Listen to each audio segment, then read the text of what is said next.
那我们今天来讨论这个 maximum likelihood estimate。名词看起来很深奥，那其实它的概念其实是相当简单。那你只要有基本几率的概念，就可以来做这件事情，来进行这个方法，来实做这个方法，来了解这个方法。那么 MLE 呢，就代表 maximum likelihood estimate。那为什么叫 maximum likelihood 呢？就是你在做实验的时候，比如说你丢铜板，铜板有正面反面，你丢了10次，出现6个反面，4个正面，那你就可以猜说出现正面假设出现6次，那出现正面的几率就6%，反面是4%。但从另外一方面来看，你可以假设说这整个事件6个正面4个反面是最有可能发生的情况，不然它不会出现这样的结果。那这就是 maximum likelihood。所以 maximum likelihood 就是已经发生的情况下，它的机会会最大。所以它的目标呢，就是 given the data set， 就是没有 label 的 data set。我们这边还没有到分类的地步。假设这个资料没有类别，那我怎么样找出最好的 statistical model 来描述这些资料？当我讲说 statistical model 指的就是说它的几率的分布、几率的函数。那我们后面会讲到几率呢，当然就是讲到所谓的 random variable。那这些变数有的是连续的，有的是离散的，那各有各的不同处理方法。那如果你有一个 statistical model， 你可以做很多事情，你可以做 prediction， 可以做各式各样的 analysis。我们后面会有范例来说明。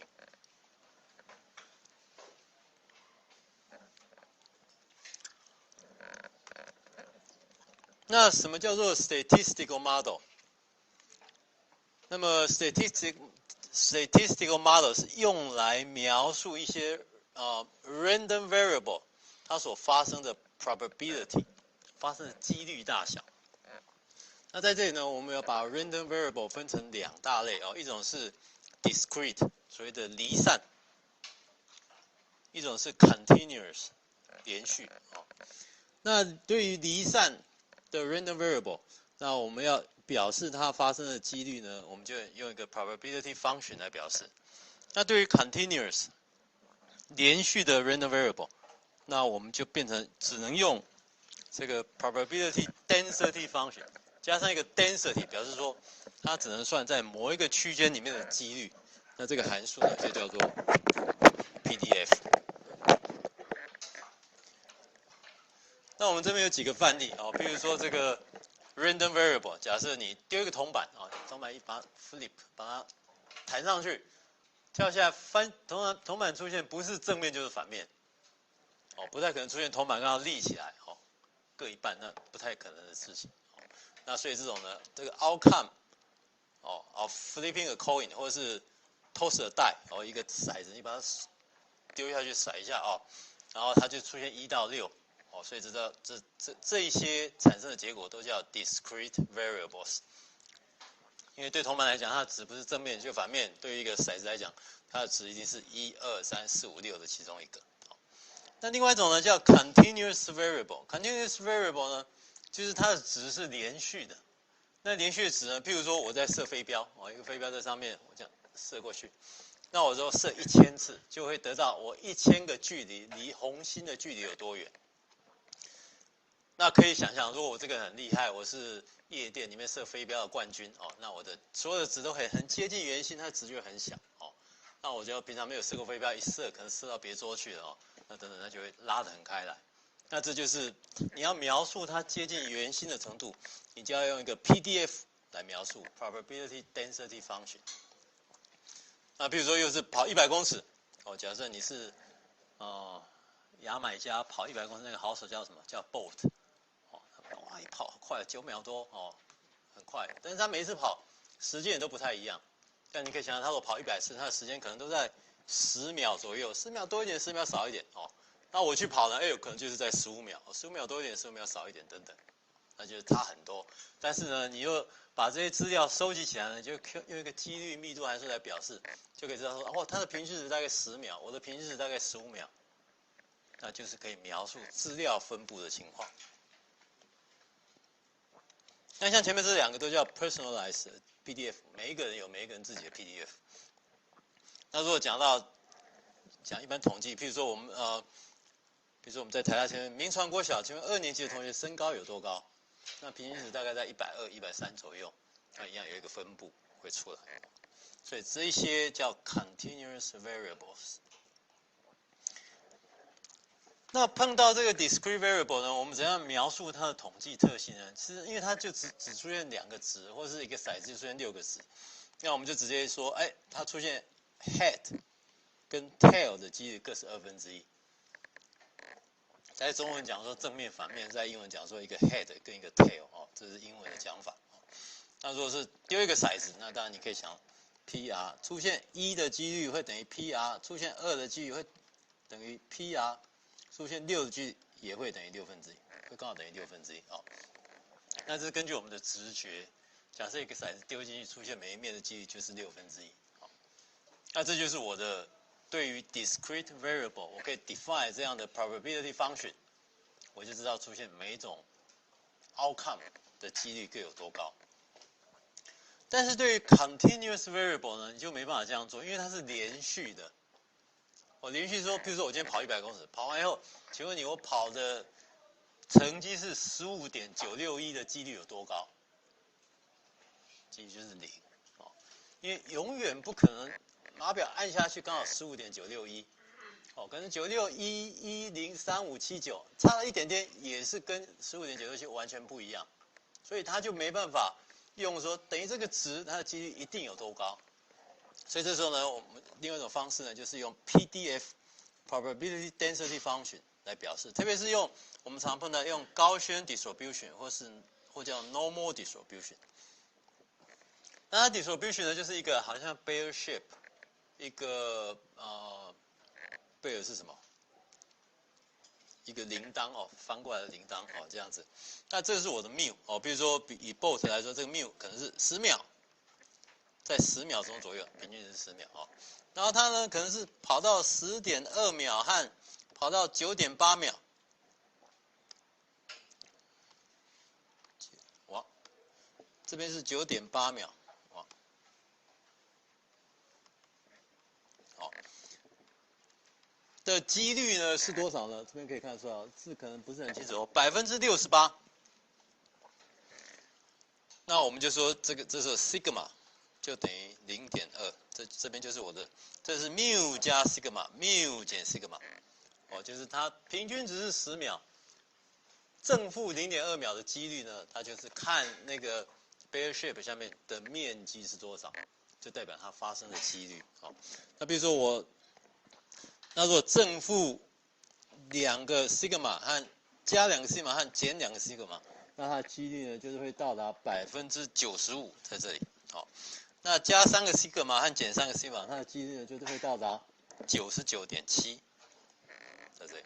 那你要注意哦，这个 probability density function 它是无限连续的，所以呢就是出现任何值都有可能。那这在实际状况下，有时候其实是不符合的。比如说你跑100公尺，可能出现负数吗？不可能嘛，负的就是不用跑就已经到了那里，那怎么可能？哦，那所以就有一个会把它切在一个地方，但实际上运用上面，我们都假设就是一个 bear shape function， 然后来做这样的 modeling 会很方便。哦，所以呢，如果这样的一个函数呢，我们可以这样表示哦。G of x 和 mu sigma，mu 是平均值哦，我们讲 mean 就是平均 ，sigma 呢叫做 sigma square 叫 variance， 那我把它的方程式写出来呢，就如同这个方程式所显示的哦，请把它背起来，待会就会考这一题，哦，这个数学系的同学搞不好已经碰过好几次了哦，其他学系的同学你就觉得，哎，这个为什么要背这东西？因为常常会用到，哦，不管你是学什么学门，只要牵涉到数学，就会碰到这样的数学函数哦。那这叫高轩 distribution 或是 normal distribution。那它的系数呢是 sigma 乘以根号2π1，然后后面这 exp 呢就是 exponential 意思，你可以想象这是exponential 的这么多次方。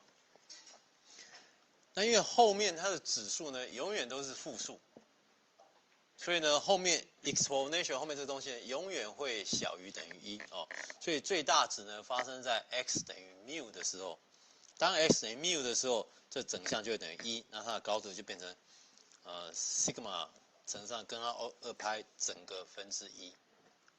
那它这个系数只是为了保持它的特性，说整个曲线下面积分起来面积要等于1，因为所有可能发生的数值呢的几率全部加起来就要等于1，所以积分起来就全部要等于1。好，那所以我们说，当 x 假设，比如说我跳远，嘣嘣嘣一跳，请问我跳远跳的距离呢是4米到6米中间的几率有多高？那你就把它积分起来，4米到6米哦，下限是4米，上限是6米，然后把这个高先生函数把它积分起来，这就是我跳远介于4米到6米中间的几率哦。那现在问题就来了哦，我怎么样找出最好的 μ 跟最好的 sigma？ 那如果能找出 μ， 比如说我跳远，我跳100次，跳完之后我就每一次跳的距离都出来了，那你怎么样找出最好的 μ 跟最好的 sigma 来描述我这些资料？那这就是 maximum likelihood estimate 要做的事情。那这边有没有问题？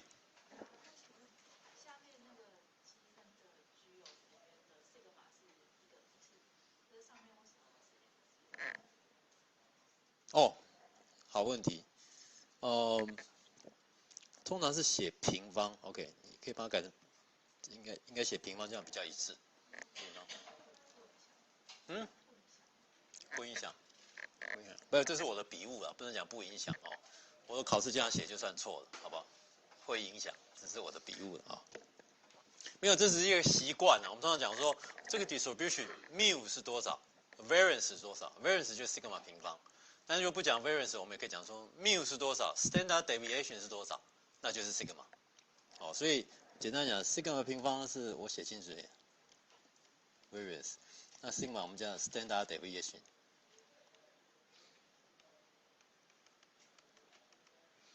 哦，这只是习惯上。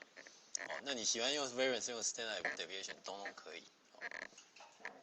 好，谢谢提醒我这个小错误。还有没有问题？好，那我们继续往下看。好，那我们开始要执行这个 basic steps in maximum likelihood estimate。我们就把它列出来，有4个步骤要做啊。第一个当然是 perform a certain experiment to collect data， 把 data collect 起来。好，要知道我射红心的准确率的 PDF 有多高，我就射100次，射1000次，把距离全部量出来。然后我要找出一个 parametric model 来描述这个资料。所以 parametric model 就是说有一个 statistical model 里面有参数，未知的参数。那刚刚我讲的Gaussian distribution 里面就有2个未知参数，一个 μ， 一个是 sigma 平方。哦，那这就是我的 parametric model。那我也可以用其他不同的 model。然后接着呢，我要把这个 likelihood 把它写成一个 objective function。那我要让这个 objective function 最大。哦 likelihood 就是发生这一连串几率，它的我们为什么要用 likelihood 呢？因为如果是几率，它是 probability 没有错。如果是几率密度，你把它乘起来，它还是一个几率密度，它不是 probability。所以我们这边就不讲 probability， 而改讲 likelihood。那把它变成一个目标函数，我们想办法让它最大化。那在最大化的过程中，最后呢，我就可以找到我最佳的参数是多少。那简单讲，如果说我要丢一个铜板，那我是在算出来出现正面几率有多高，出现反面几率有多高。好，如果丢一个飞镖，那我就算出来我这个 PDF 离圆中心它是怎么样分布的一个情况。不是圆中心，红心离红心的距离是一个怎样分布？我们看一个例子，就比较容易了解哦。有时候这个定理啊，这个问题的描述讲一堆，你是都模模糊糊的。通常就举一个例子来讲，就最清楚了。假设你丢一个铜板，这个铜板你丢5次，你得到3个正面，2个反面。那请问你觉得这个铜板出现正面的几率有多高？出现反面的几率有多高？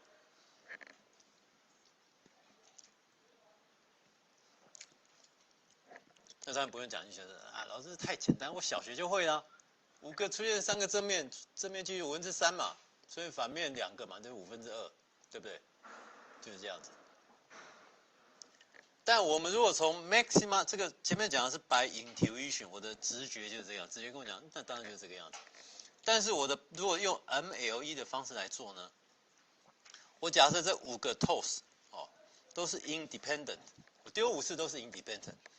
那 overall 的 probability 呢，整体事件的几率丢了5次之后，那它呢就是我假设出现正面的几率叫 P， 出现反面的几率叫 Q， 所以我整体的几率呢就 P 3方乘以 Q 平方，因为都是独立的。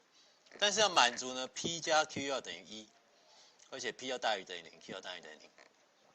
那请问在这个条件下呢，让这个目标函数为最大化的时候 ，P 和 Q 各是多少？那你把它解出来，这就是我的 maximum likelihood estimate。所以整体的概念就是事件已经发生了，那我把整个事件的几率最大化。那最大化之后，我就知道说正面的几率多高，反面的几率多高。那你会发觉最后用 MLE 的概念做出来，跟我前面的直觉得到的结果跟这完全一模一样是最后的结果。那在这里当然是我说最后因为 P 加 Q 要等于1嘛，我就把它 formulate 成一个只有 P 的函数，把 Q 用1减1带进去，然后对它微分等于0，最后你就得到 P 等于3/5，Q 等于2/5，所以跟这边是完全一模一样。所以这边只是跟你讲说，你用直觉来想事情，常常是对的。那对了以后，有时候你要想说，那为什么是这个样子？你是不是要有一套更 formal、更完整的说明？那如果用 MLE 来做这件事情，你会发觉，MLE 的结果跟我们的直觉是对的，所以这整个过程就让你知道说 ，MLE 的结果其实是跟我们的直觉还蛮吻合的，所以这是一个好的 criteria， 好的标准来找出来这些几率函数或者几率密度函数。来，到这边有没有什么问题？微分通常你要找出一个函数的极大值或极小值，就是令它微分等于0，把那个值找出来，通常就是它的极大值或者极小值。譬如说一个函数长得是这个样子，你斜率嘛，这个是假设 y 等于 f of x， 那你要找出它的极小值啊，你就微分啊，微分就是斜率的意思嘛。你看微分在这里，在这一点微分这个样，这一点微分这个样，在这一点微分这个样。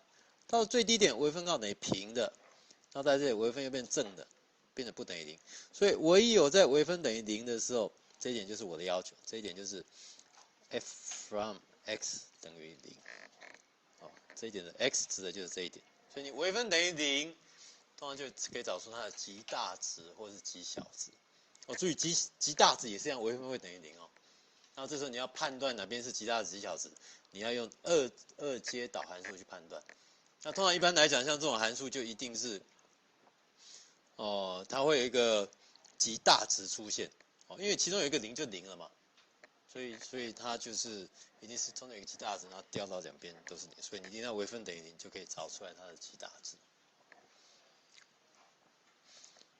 这个是一个基础的问题，同学不懂就随时提出来没有关系，我可以再提示一下。那同学，偏微分好吧，这又是我的笔误，不要这样写好了。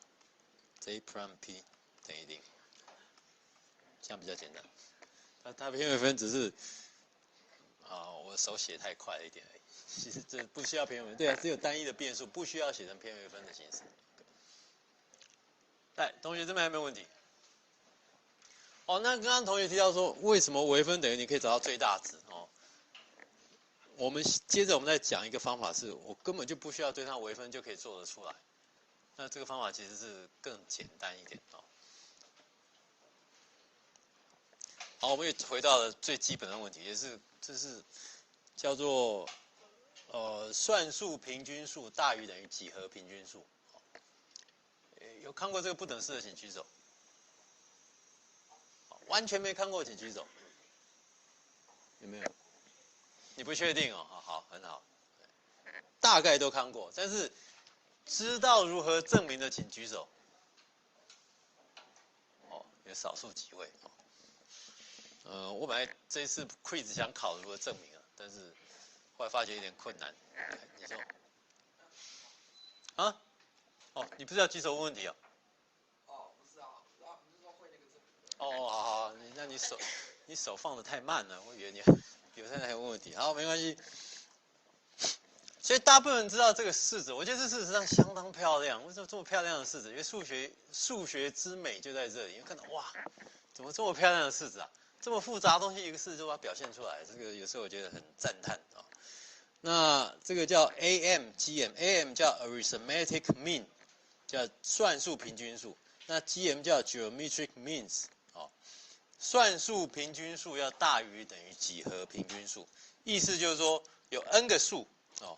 从 x1、x2 到 xn 有 n 个数，这 n 个数都大于等于0，那我会加决算出它的平均出来，有没有把它连加，然后除以 n， 它的平均这个叫算术平均数，会大于等于它的几何平均数，几何平均数就把它连乘起来，然后再开 n 次方，哦 ，n 分之一就是开 n 次方的意思。那对于两个数就是 x1 加 x2。除以2要大于等于根号 x1、x2， 那对于3个数字就是 x1 加 x2 加 x3， 除以3要大于等于 x1、x2、x3 的开3次方。好，那可以推广到 n 个。那这个式子呢，等号在什么时候会成立呢？在这几个数字完全相等的时候，它会成立。当它完全相等的时候，左边有没有？左边也会等于那个相等的数，右边也会等于那个相等的数，所以这两边就会变成相等。那在这个 Wikipedia 上面有证明，但我觉得这证明写的很不好。后来我想一下，我自己也列了一个我觉得比较清楚的证明。那我待会会讲一下。那待会如果有同学有知道更好的证明，所以2个式子就把它做出来，那我们。我很乐于听到有更好的证明。那对于前面那个式子呢？你看我要算的是 p 三方乘 q 平方嘛，请问这个最大值在哪里？那我就把它拆开来哦。你看我要拆成3个 p， 2个 q， 那最后这上面就会出现 p 加 q， 有没有？这上面等于 p 加 q。那我拆成3个 p 2个 q 的原因，因为我要凑出 p 三方和 q 平方。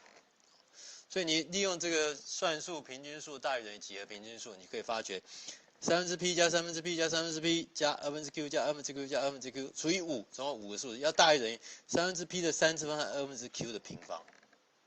所以这样的话我就凑出来了，有没有？这边就凑出来了。所以最后我可以写出来 p 三方乘以 q 平方要小于等于某一个东西。那这东西我那就不写，因为 p 加 q 这边等于1嘛。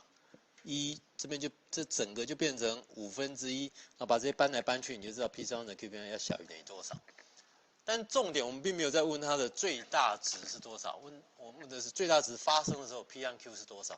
那最大值一旦发生，这5个一定要相等，这5个3、4、5，这5个一定要相等。所以呢，就是p 要等于q，那 p 加 q 又等于1啊。所以我就可以解出来 p 等于3/5 q 等于2/5。这是更快的解法。这个解法有没有问题？这解法是比较容易看得懂，还是更难看得懂？高中有教过，很好。什么高中呢？北一女啊，北一女是个好学校，赞。来看看这边有没有问题？这样是不是更简单？我就不需要去微分，我只要知道算术平均数大于等于几何平均数，我就把这个问题解出来了。所以其实我觉得我们高中和国中教的数学是太多了。我记得我念大一的时候翻到原文书一看，这不是高中数学吗？这不是国中数学吗？其实我们高中和国中教的数学真的是太多，如果全部都能吸收起来，那其实已经就相当厉害。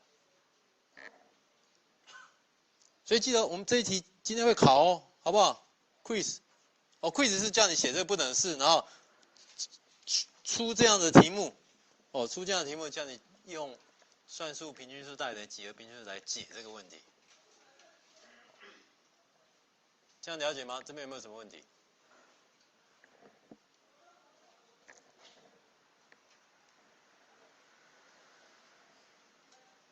好，那利用同样的方式，这边就要开始证明。你说，哎，我用的算术平均数大于等于几何平均数，那请你证明一下为什么会这样子。那证明这是我自己的证明啊。那你可以帮忙想看看是不是有更好的证明。但我觉得我的证明已经蛮不错的。但是我在教书教大学这个将近20年来不是将近，是已经超过21年来这个日子里面，我有时候想数学方，我想证明这蛮不错的，就一讲，立刻就有同学寄 email 给我，老师你这样证明太复杂，我有更快的办法。我一看，哇，惊为天人，竟然这么快的办法，所以我就把它收录进来。所以同学不要低估你自己的能力哦，一个人的脑力毕竟有限哦，我再怎么厉害，我想想，每一个人想的那个思路逻辑通通不一样。如果你有更好的方法，麻烦跟我讲，那我就把你的大名留在投影片上面，让你的学弟学妹来瞻仰你。我们要如何证明这个 AMGM 的 inequality？我们先看一个函数y 等于 natural log x。这个函数长得是这个样子，就画一条线直过去然后当它等于 x 等于1的时候，它会通过0点，在这里。那它基本上是一个 concave function。我以前念书的时候搞不清楚哪个是 concave， 哪个是 convex。反正一个向下凹，一个向上凹啦，但哪一个是哪一个？但是名词上不重要实际上它是向这叫什么？向下凹是，反正就是这样弯上来所以你可以发觉，在任何一点，譬如说我这一点叫 P， 在这里，这一点叫 Q， 在这里我把它拉一条线这可能不太好，拉一条线它的曲线因为会高于我拉出来那条直线，因为它是向下凹嘛，对不对？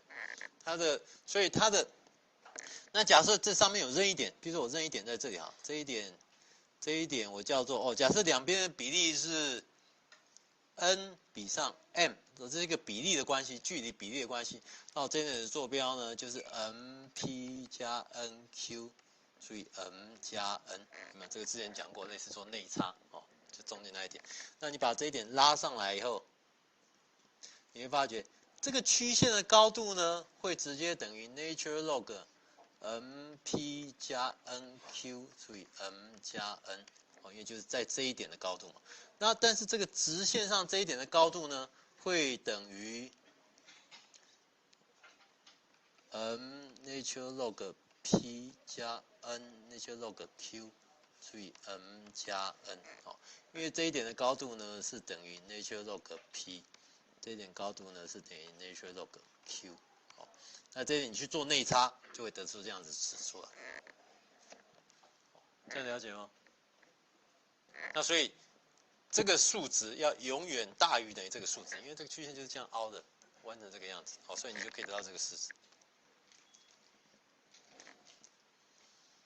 P 和 Q 大于等于抱歉，这我要写 m 也大于0 ，n 也大于0，表示 m 大于0 ，n 大于0，才表示说它介于两个中间P 和 Q， 只要在 P 和 Q 中间的值呢，它的曲线的高度永远会高于它的直线的高度我们待会就会反复去利用这个式子，然后导出来我的算术平均数大于等于几何平均数。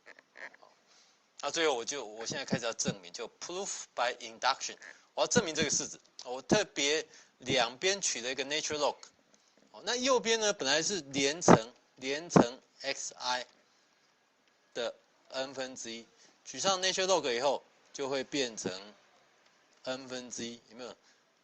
连乘你把 natural log 摆进去会变成连加，所以变成 natural log 连加 xi， 所以就才会出现左边这个式子。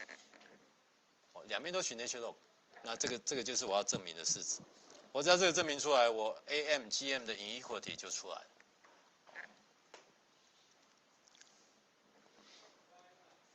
了。这边比较数学一点，但是我们待会 quiz 不会考。但是在我上另外一班的科学计算，我就跟他讲说，我这个要考 ，quiz 不考，但是期中考要考。但是我们这边没有期中考，所以你们就免掉这一块。但是看一下，我期望在这边有数学系的同学跟我讲一个更好的证明方法。然后就开始证明咯，证明 当 n 等于1的时候，只有一个数值，那就是 x1 除以1要大于等于 x1 开1/1次方，那当然这是一定成立。好 ，n 等于2的时候呢，我要证明这个式子。那这个式子其实很容易证明，就是我刚刚讲的那个 case 啊，就是有没有 natural log 长得是这个样子，然后这个 x1 在这里 ，x2 在这里，那它的终点就是 x1 加 x2 在这里。所以曲线整个高度要大于等于直线的高度，哦，所以这边左边是曲线的高度，然后右边是这个直线的高度，所以这个要大于等于，或者是你可以从根号 x1 减根号 x2， 抱歉漏了一个平方，平方要大于等于0，那一样可以证明出来，证明就是 x1 加 x2 除以2要大于等于根号 x1 x2， 这个很容易证明。好，那 n 等于3呢？其实我不必证明到 n 等于3啦，因为通常就是归纳法嘛 ，n 等于1成立，然后再过来呢，假设 n 等于 k 成立，然后证明 n 等于 k 加1要成立。那现在只是我是让你有点感觉 ，n 等于1、n 等于2、n 等于3分别是怎么样子，让你有点感觉，然后你就知道下面要开始怎么证明哦。那 n 等于3呢 ，natural log x1 plus x2 plus x3， 哦，你可以把它拆成两项，有没有？这边是3乘上2乘上前面两个相加除以2，再加上1，那下面一样除以3。好，那这个式子呢，就直接回归，就我们可以代，因为我们刚刚讲说 natural log np 加 nq 除以 m 加 n 要大于等于 m 加 n 的 natural log p 加 n natural log q， 有没有？前面这个式子这样写，所以你把这个看成是 p。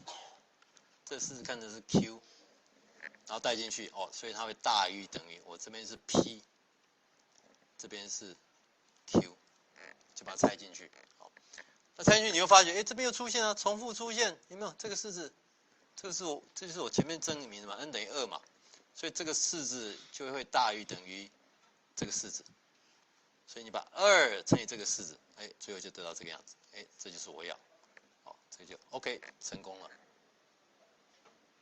那我假设 n 等于 k 的时候会成立，这样会成立。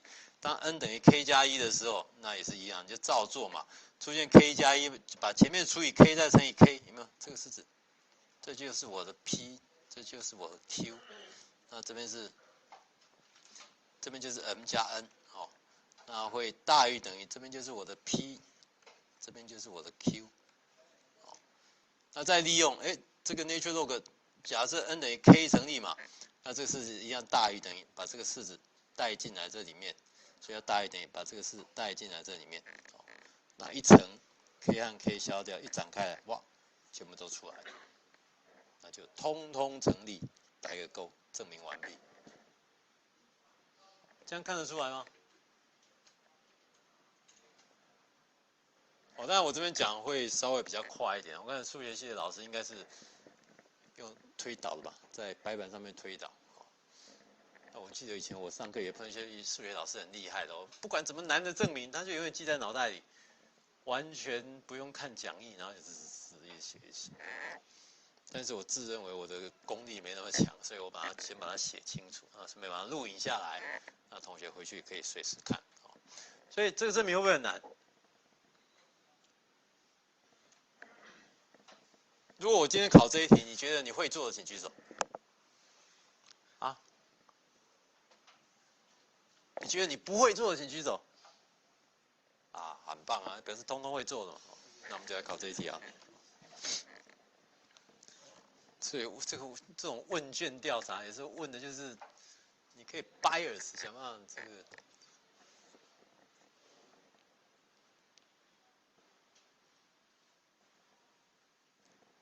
比如说我常问是希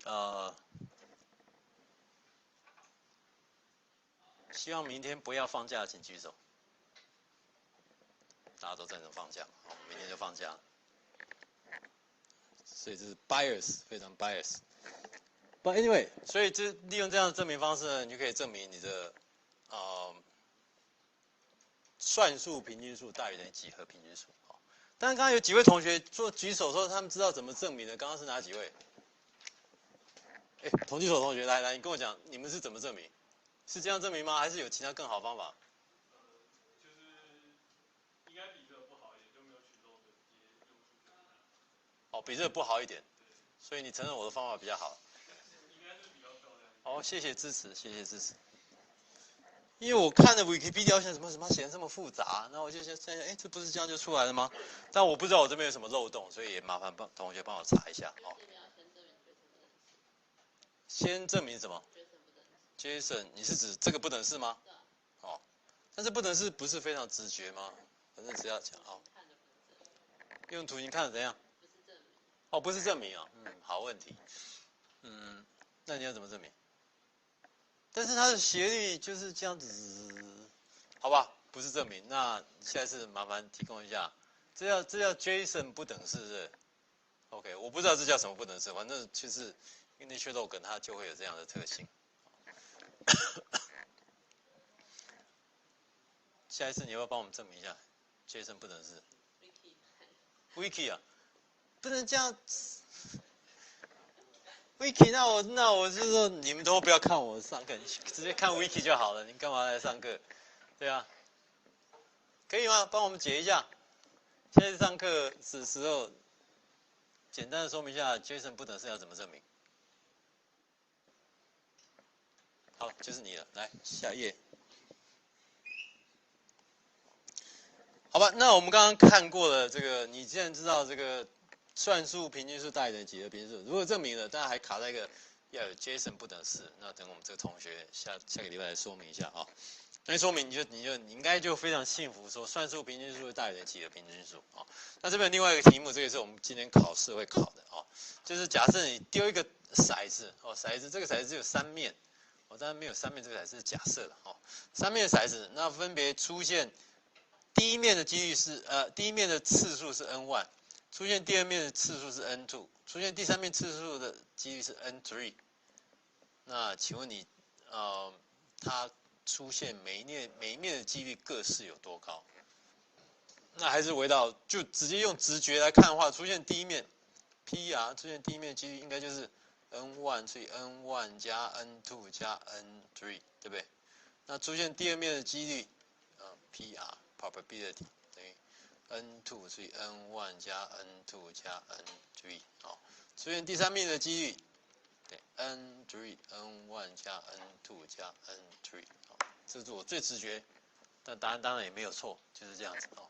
但如果用 maximum likelihood estimate 的观念来做的话，那它就会把，因为第一面出现 n1， 所以 p 的 n1 次方。第二面出现 n2， 所以是 q 的 n2 次方；第三面出现 n3， 所以 r 的 n3 次方。哦，假设 p、q、r 就是分别出现第一面、第二面、第三面的几率。那满足一个条件 ，p 加 q 加 r 要等于1。那请问你如何要把这个式子解出来？哦，那如果用传统的，你说解不等式，求这个函数的极大值，然后令它微分等于0，当然也可以做出来了。那我们还是回到说，我直接用算术平均数大于等于几何平均数就可以做得出来。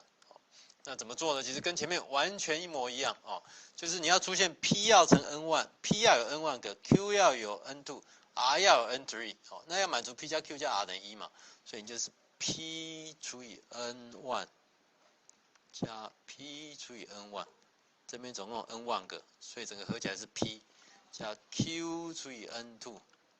加 q 除以 n2， 那这边总共有 n2 个，加上 r 除以 n3， 加 r 除以 n3， 哦，这边总共是 n3 个，哦，那整个加起来，哦，所以上面整个加起来就刚好等于1哦，有没有？就满足这个等于1，哦，然后除以总共有几个呢 ？n1 加 n2 加 n3， 有这么多个，要大于等于 p1 除以 n1 的n1 次方 ，p2 除以 n2 的 n2 次方，啊，抱歉，这是 q， 然后加上 r 除以 n3 的 n3 次方，哦，然后再开一个1除以 n1 加 n2 加 n3，好，所以算术平均数大于等于几何，本身告诉我们哦，这个式子要成立。那经有这个式子，我就可以产生出来我要的目标函数，在这里 ，t 的 n 万次方加 q 的，哦，抱歉，这是 q 才对 ，q 的 n 次方加 r 的 n 除以次方，会小于等于某一个数字。那所以表示说它的最大值就发生在上面这几个数字完全一模一样，所以你就可以从这就可以推出来 p 除以 n1 要等于 q 除以 n2 要等于 r 除以 n3。哦，那当然最后因为 p 加 q 加 r 要等于1嘛，所以你就可以得到 p 等于 n1 除以 n1 加 n2 加 n3。那 q 等于 n2 除以下面一串 ，r 就等于 n3 除以下面一串，所以得出来的结果跟你前面这边的结果，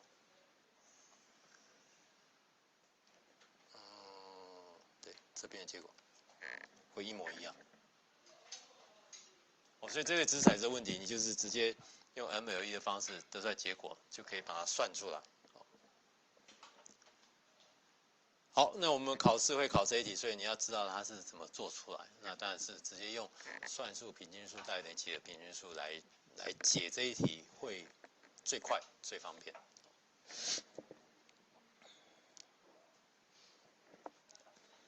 好，那刚刚讲的都是连续离散的情况，就是丢骰子啊，丢铜板啊，都是离散的情况。但现在我们开始碰到连续的情况。那一旦碰到连续的函数的时候呢，我刚刚讲过一个最常用的 probability density function 呢，就是我这边有完整的数学式子，你可以从这里点进去，有没有 detailed coverage？ 你可以点进去，里面就有完整的数学推导。那简单说就是一样，我假设我的高轩 distribution 是这个样子。假设我是只有一个连续的数值，就是说只是一个存量，这个存量可能是我跑100公尺所花的秒数，或者我丢飞镖离圆心的距离等等。那接着假设呢，我丢了 n 次飞镖，或者是跑了 n 次100公尺，那得到的数值，得到的成绩是这个样子。这是每一次我跑100公尺的秒数，可能是15.6秒啊，14.3秒啊等等，总共记录了100次。那每一次呢，因为我已经知道它的 probability density function 嘛，所以我每跑一个成绩出来，我就可以丢到这个函数里面，那就知道我的 probability density function 它的值是多少。那因为我跑了100次啊，那我就把它连乘起来，有没有？这出现一个连乘的符号在这里，就把我这100次跑100米的成绩换算成它的 probability density function， 然后把它一路连乘起来。我就希望这个值为最大，因为它已经发生了，所以我就把它连乘起来，它这个几率值应该是最大的。那乘出来之后呢，它变成一个很复杂的函数。那我们要对这个目标函数最佳化呢，通常我们先取一个 log， 取一个 natural log 在这里。我的目标函数呢，就写在这里，它是一个 mu 和 sigma square 的函数，然后把它连乘起来连乘起来之后，那取一个 natural log。那中间经过一堆复杂的数学运算，等等，这个应该是要出个作业让各位做，就会比较理解。但是推导都在这里，其实不是太困难。好，那我要找这个目标函数的最大值，这时候就需要用到偏微分了。所以我就把这个目标函数呢，对 mu 微分，令它等于0，我找出来最好的 mu 就是这个样子。把它对 sigma 微分，然后令它等于0，得出来最好的 sigma 平方，得到是这个样子。那这两个值呢，就是我们讲的 MLE。假设我们采取高轩 distribution， 那它的 maximum likelihood estimate for these two parameters， 那就分别等于所有它的 mu 会等于所有的资料点的平均值，它的 sigma 会等于所有资料点减掉 mu 之后，把它平方，然后加起来，然后再除以 n。n 是等于资料点的个数。因为这个也是太常被用到，所以今天我们 quiz 也会考这一题，请背下来。好，请背下来。只要在你的脑袋中存活2个小时，你就可以把它 erase 掉。但是请把它背下来，因为常会用到。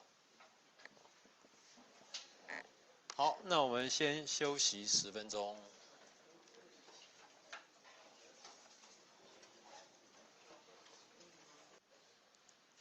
那前面提到，就是对于 discrete variable 呢，我可以用 maximum likelihood estimate， 或是用我的直觉。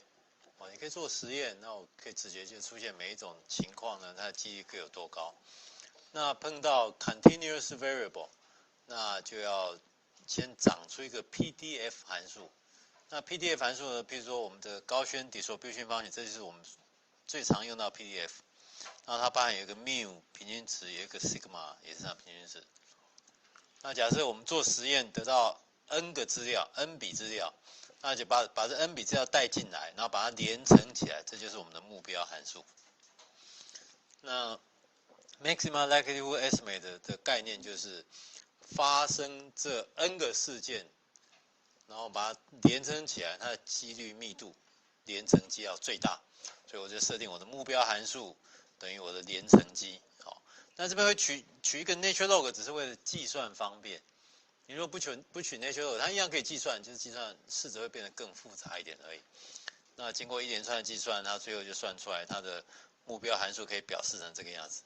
那就直接对目标函数对 mu 微分，对 sigma 微分，那另外微分分别等于0，那就可以得到最好的 mu 值长的是这个样子，最好的 sigma 值长的是这个样子。连乘啊，连乘就是拍，有没有这个拍？拍就是连乘。我们要讲 sigma 是连加，那用这大拍就代表连乘。I 1中间。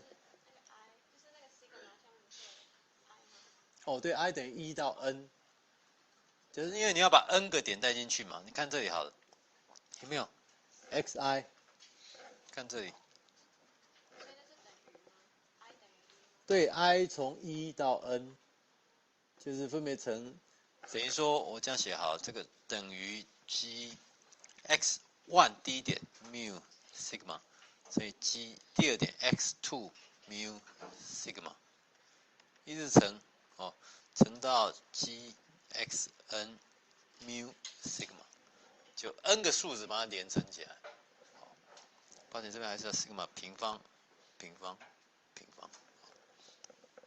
所以就连乘的意思，出现一个大拍，就是一路连乘下去。那最终你对它微分，就得到最佳的 mu 值，就等于我把所有的 data 呢取平均值，就是我的 mu 值。那这个也很合理嘛，因为我跑100公尺，有时候跑15秒，有时候跑4秒，你把它加起来平均，中间就是我最可能发生的地方，所以我的中间就会发生在这里，最中间的部分。然后我的 sigma 就把它 x 的值减掉 mu， 然后把它平方加起来，然后除以 n， 因为有 n 个数值。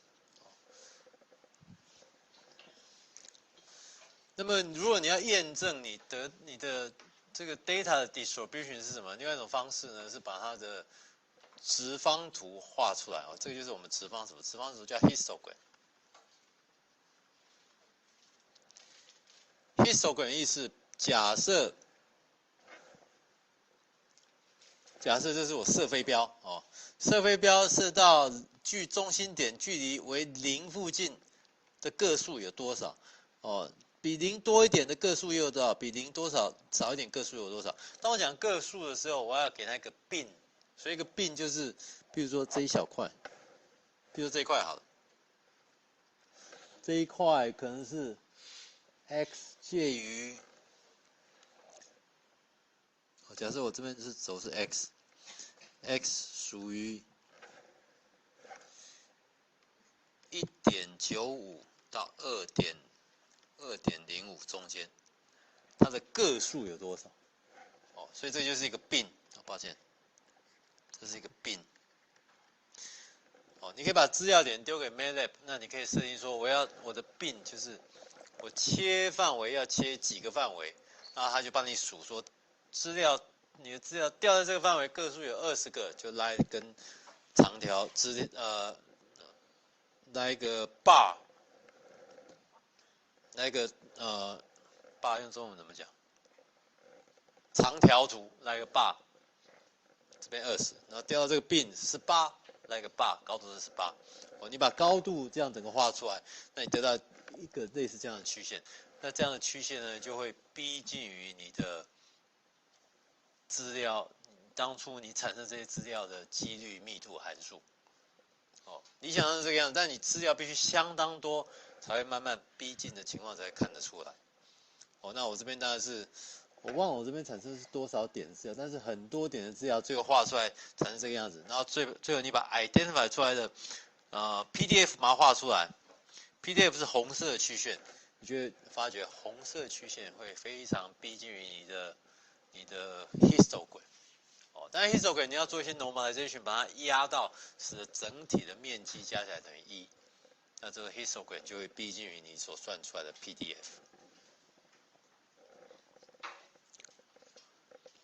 所以有时候对于一些资料，我也不晓得它的 PDF 是什么，但是只要资料点够多，我就可以把它直接画出来。那如果说你看产生这种集中在一个地区的话，这种通常就可以用高轩 distribution 来描述。那有的资料会散开来，这个叫 unimodal， 就是只有一个最高点。那有的资料会散开成2个高点，一个最高点在这里，一个高点在这里，这叫 bimodal。bimodal 资料就比较麻烦，你没办法用高轩 distribution， 因为它就散开了成两组。那种资料就要用其他的 probability density function 来描述。哦，所以这一题我们今天要考哦，所以麻烦同学把它背下来哦。我先看这个式子有没有什么问题。哦，花个10秒钟把它背一下。那其实概念就是很简单，它的平均值 mu 那个 probability density function 最高的地方就是所有资料的平均值，这也蛮合理的。然后它的宽度就等于所有资料的变异数。我们讲这个 sigma 情况就是它的 variance，sample variance， 由 sample 资料点所产生的变异数。这边同学有没有什么问题？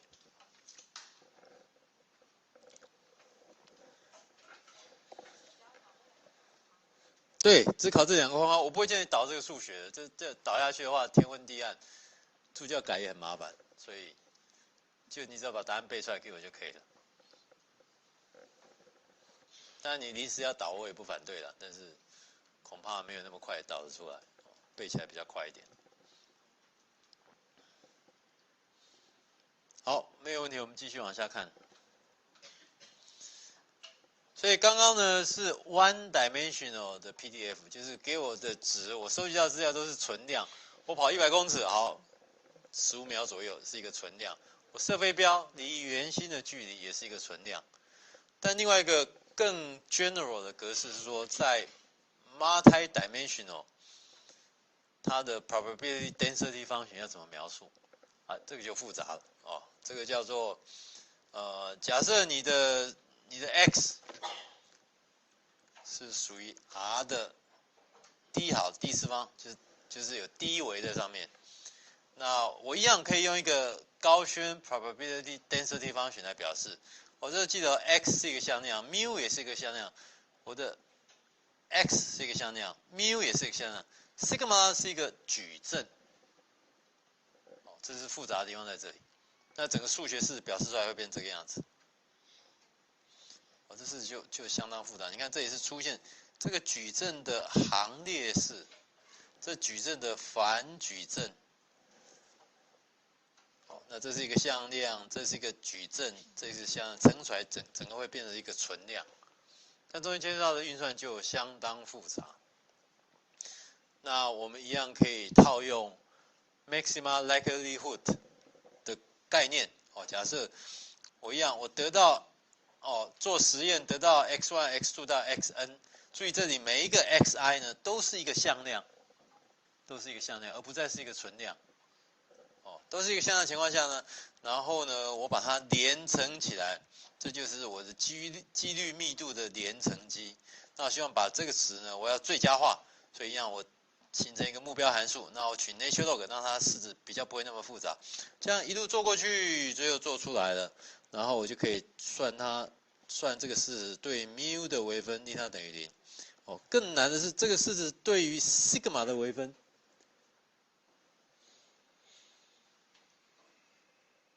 哦，抱歉，这边还是对 mu 的微分哦，因为这上面是对 mu 的微分，一路微分下，因为微分等于0，我就可以让 mu 等于所有的观测到的向量的平均值。哦，这个还是蛮直觉的，就是你观测到不同的结果，平均值是最有可能发生的。但是呢，它的变异矩阵的 sigma 呢，就会变成这样一个复杂的式子。哦，这到底怎么导出来？这个是我不懂的地方哦。统计系的同学。现在是你发表高见的时候，它是怎么导出来的？但是它是一个它是一个矩阵诶，你要怎么样对矩阵微分？对矩阵里面每一个 component 微分，但这里面牵涉到是这是矩阵的行列式，这是矩阵的反矩阵，你怎么样对里面的每一个 element 微分？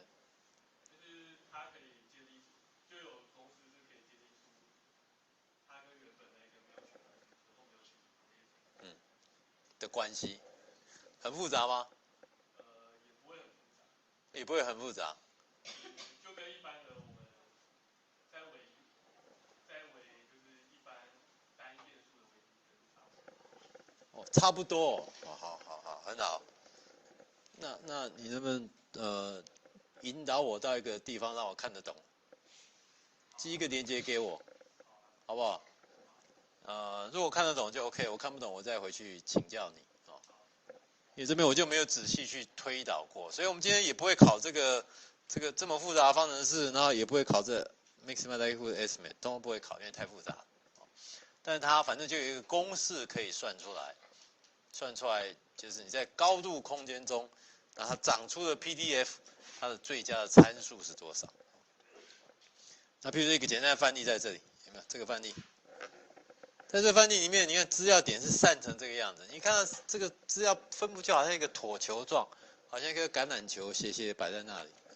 那最后它就根据这些资料，每一点都是2度空间中的一个点，然后你就套用这个 maximum likelihood estimate 的公式，套用进去之后就找出 mu 和 sigma， 然后就把它曲面画出来，这个曲面长得就是这个样子。那这边是它的等高线。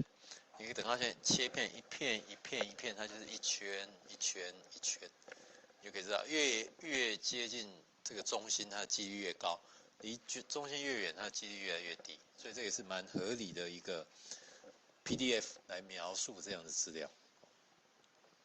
那好处是说，这个是2度空间，碰到3度空间呢，你已经没办法去看它到底是怎么样，你就照算4度空间、5度空间、6度空间、100度空间，你只要丢进去，它就可以长出一个 PDF 函数给你。